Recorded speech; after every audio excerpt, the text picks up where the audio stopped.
Hi, welcome in. Thanks. I'm glad that you came in today.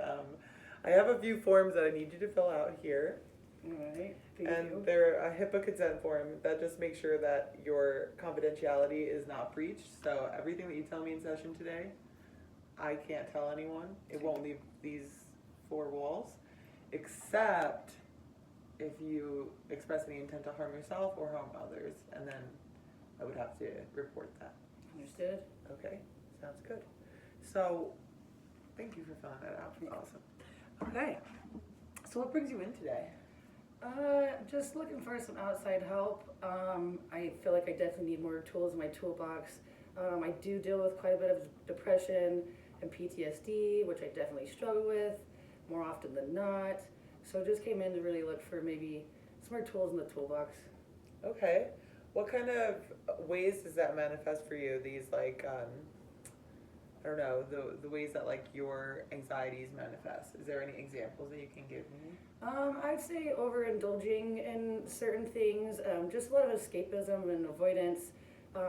Loneliness is really hard, and so a lot of seeking risky behaviors, I guess I'd say, which are just not conducive to my health, clearly. Okay, so do you feel like you do some impulsive behaviors? No, for sure, just to avoid the hurt and the pain and whatnot. Okay, what kind of feelings come up for you when you're when you're like in that loneliness or in that like pain threshold? Unfortunately, my mind often does go to. Um, I definitely deal with suicidal ideation. There's a lot of panic.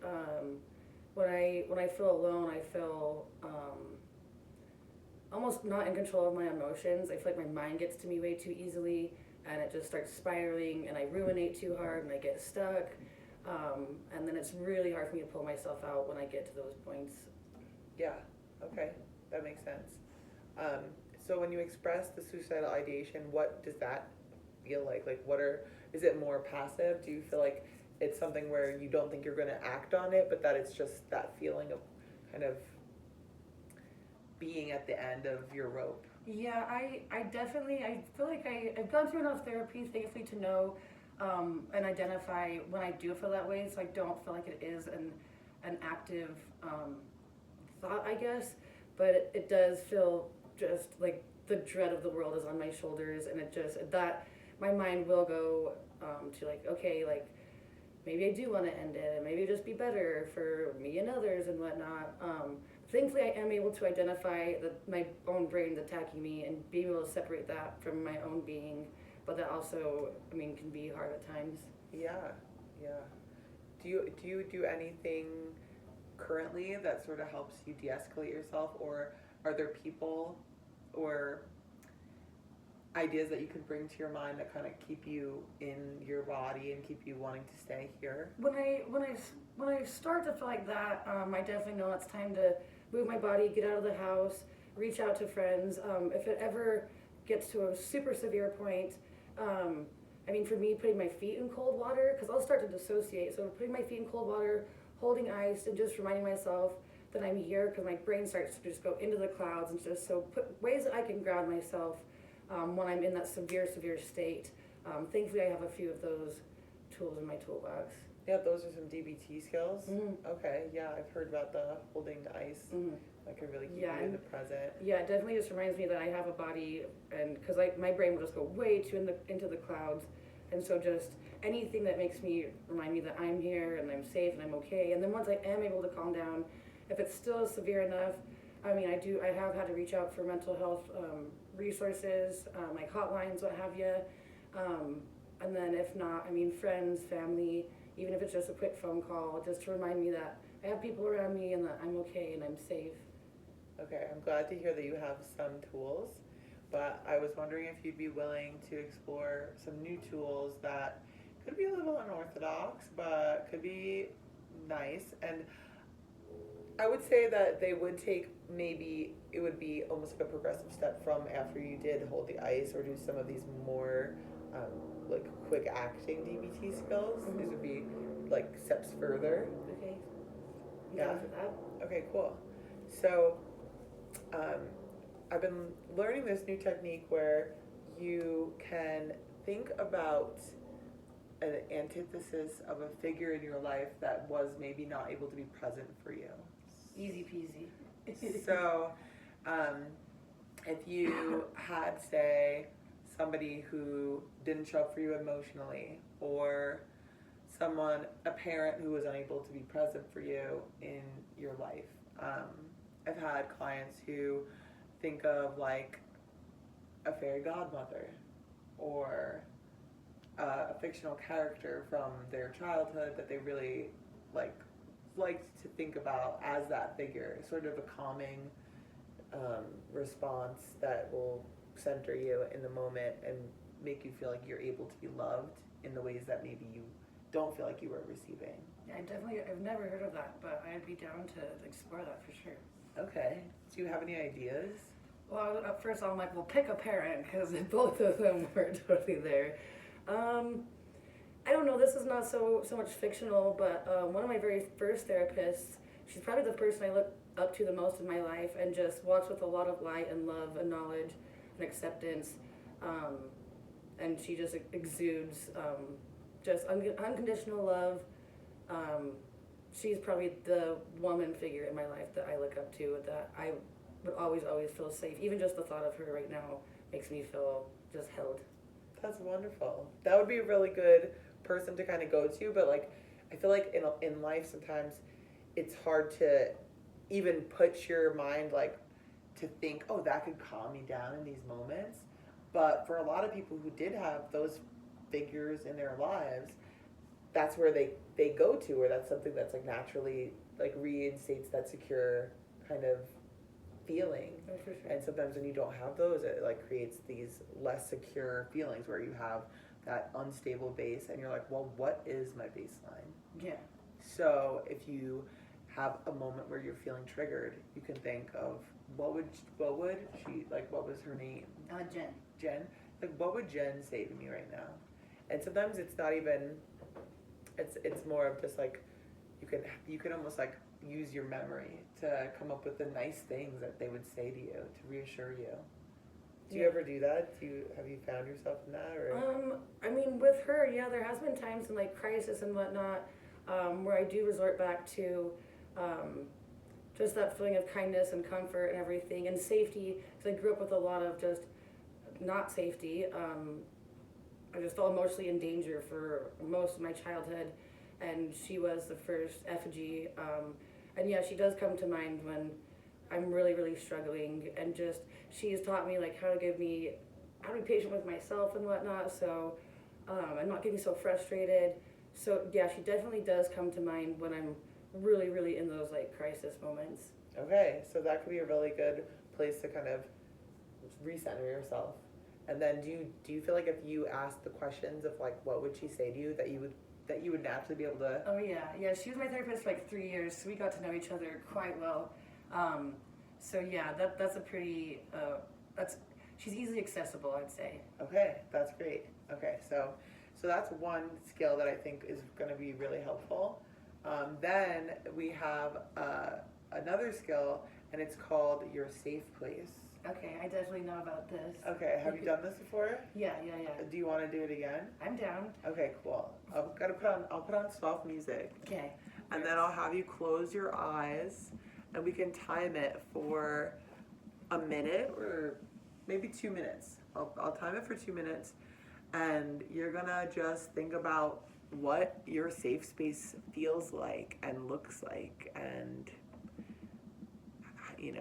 we'll just figure out what that is for you at this point, because maybe it's changed. For sure.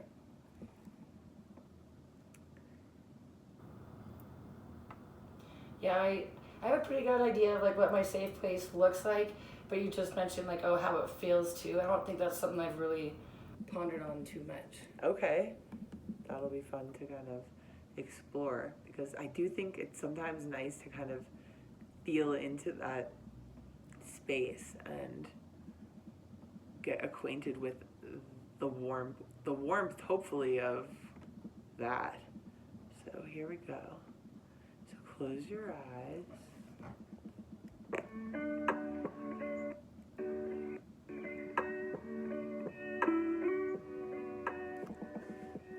And lay back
It was a good cry. Okay, what did My- you, do oh, you want so- to share what you saw? Yeah, my safe space, it's not a place I've ever been, but it's on this little peninsula, and it's a beach.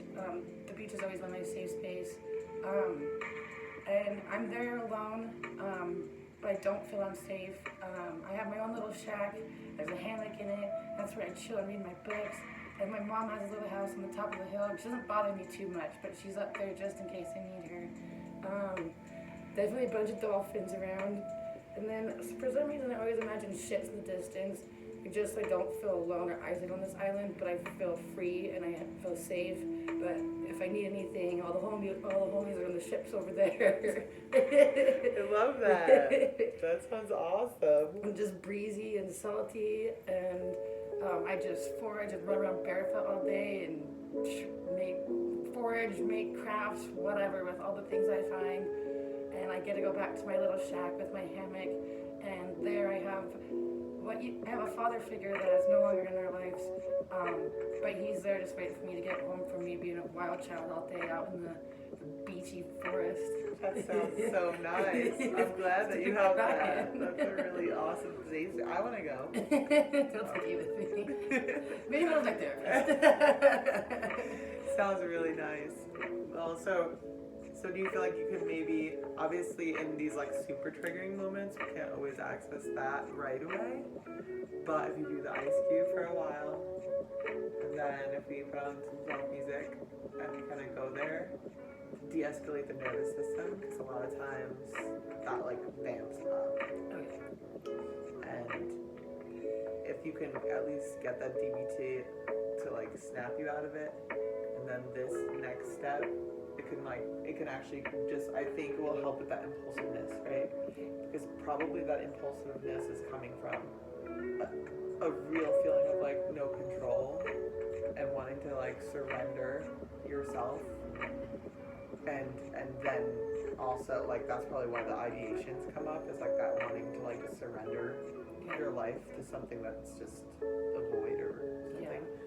And then, you know, on the other side of that, the impulsive behaviors probably come from just trying to grab control in any way you can. So acting out on people we love to see if they love us, like, you know, testing the limits, running away via addictions or escapism. A lot of times that's also just you trying to control. It's the one thing you can control. Yeah. So I think if you just can do that one step further, you can at least make those choices in a calmer state. Yeah, that makes sense. So that's one other skill.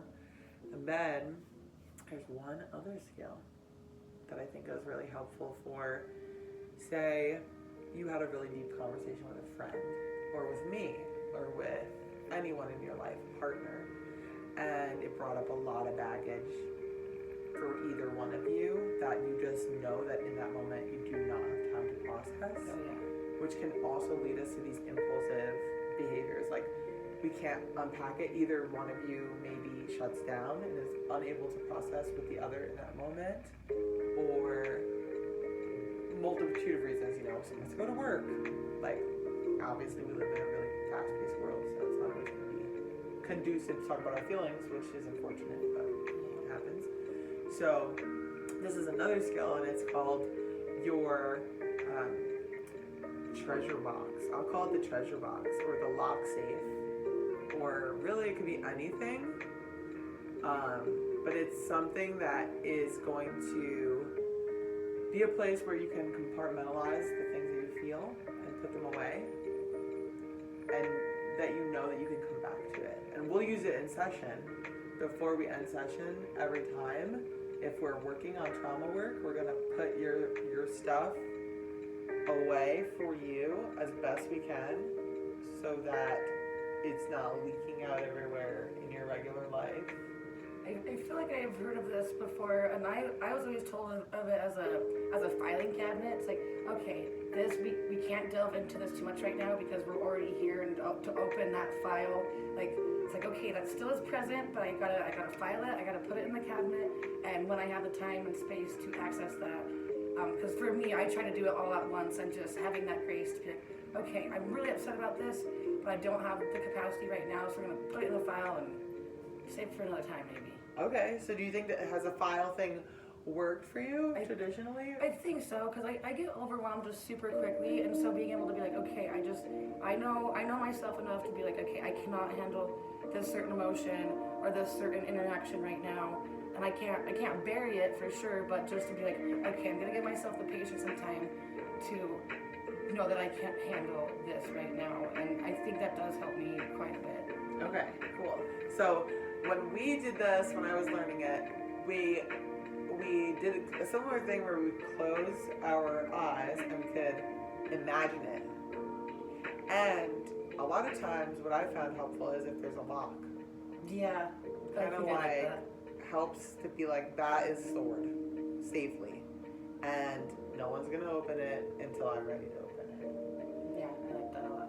And someone told me theirs, and I kind of went with that. Is mine like a treasure chest? I really like that because I think, you know, sometimes the files are like files, and then sometimes they're maybe bigger, maybe they're big. They're a hard drive. Maybe they're pretty big. So having like a nice chest, for me it was like, okay, cool, like that's gonna be really safe. I like that. So yeah, so if you want to close your eyes, and one time I thought of a genie bottle. Okay. I was like, I kind of want a genie bottle this week. Like, so you can think of really anything, but for this session, because I think a lot of big feels came up, even though we were just working on some like skill work, we had some stuff come up, and so I think to close the session we can think of that, and we can take a deep breath, and we can kind of put any of the things that came up that feel like you don't want to have them leaking out all day today, but that will come back to the next session.